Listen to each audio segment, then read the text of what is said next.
చాలా మంది అడిగినారు, మరి మీరు అడ్డగోలు చెప్తున్నారు, అడ్డం పొడుగు చెప్తున్నారు, ఎటువంటి అడ్డ చెప్తున్నారు, యాడికెళ్ళి ఇస్తారా భయ అని అడిగాను, పేపర్ వాళ్ళు అడిగాను. ఇప్పుడు ఆర్థిక మంత్రి ఉన్నాయన టీవీలలో చెప్పిన ఆయన ఇస్తాం చేసి చూపిస్తాం, మాది పేద పార్టీ, 120 ఏళ్ళ అనుభవం ఉన్న పార్టీ, మమ్మల్ని మించిన సిపాయిలు లేరు అని ఒకటి జబ్బలు తెరిచే ఒకటి మెడలు తెరిచే డైలాగులు కొట్టి మేము ఇచ్చేస్తామన్నారు. ఇచ్చిండ్రా? ఇయ్యలే. రుణమాఫీ చేయలే. మధ్యలో పార్లమెంట్ ఎలక్షన్లు వచ్చినాయి. అప్పుడు నాకు కాలు ఇరిగింది, మెంటుకుంటున్నాం, మళ్ళీ నేను బయలుదేరిన. ఆ దెబ్బకి ఏం చేసిండ్రు, తెలంగాణలో ఎన్ని దేవుళ్ళు ఉన్నాయో అన్ని దేవుళ్ళ మీద ఒట్లు పెట్టుకున్నారు. పెట్టిండ్రా? బహిరంగ సభలలో ఆడిడ కూడా కాదు.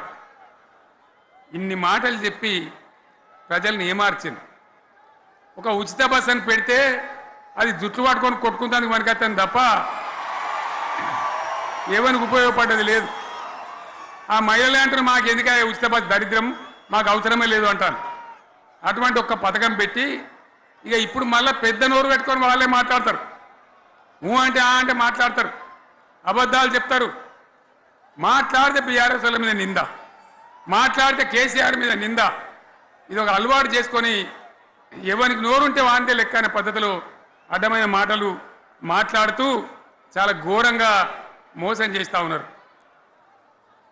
ఎట్లున్నదంటే కాంగ్రెస్ వాళ్ళు చెప్పింది చాలా సిపాయిలం, మా అంత సిపాయి లేడంటే జనం నమ్మితిమి, ఆశపడ్డాం కదా, నమ్మి బోల్తా పడ్డాం కదా, గల్లంత అయినాం కదా. ఒక ఊళ్ళే మొలక నాట్లేసే టైం వస్తే అలుకుడు చేస్తాను, వడ్లాలుతాను, మొలకకు అలుకుడు చేస్తాం కదా, తుకాలు పోయేమా పెద్ద మొగోడని ఒకరిని పిలిచిరట. మొగోడని మొలకాల్చడానికి పిలిస్తే ఎలక పిల్లని చూసి ఎల్లంకర పడ్డాడు. ఇక మా అంత సిపాయి లేరు, మేము తెచ్చే ఇస్తాం, 6 సందమామలు పెడతాం, 7 సూర్యులు పెడతాం అని నమ్మబలికి ప్రజలను దగా చేసి మంచిగున్న తెలంగాణ నాగం పట్టించి ఓట్లు వేయించుకొని ప్రజలను మోసం చేసిండ్రు, దగా చేసిండ్రు. ఈ మాట నిజం, మీ అందరికి తెలుసు. ఇవాళ ఏం మాట్లాడతారు, మమ్మల్ని ఎవరు నమ్ముతలేడు, మాకు అప్పు ఉడతలేదు, యాడికెళ్ళి తెచ్చేయాలి అని ఇప్పుడు మాట్లాడుతున్నాం.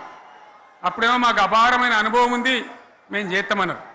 ఒక్క మాట చెప్తున్నాం మిత్రులారా, ఇక్కడ నోళ్ళం మనమే కాదు, నా ప్రసంగం టీవీలలో వినేటువంటి కోటాను కోట్ల మందికి కూడా నేను మనవి చేస్తా ఉన్నా. ఇంత మోసం ఉంటుందా, ఇంత దగా ఉంటుందా?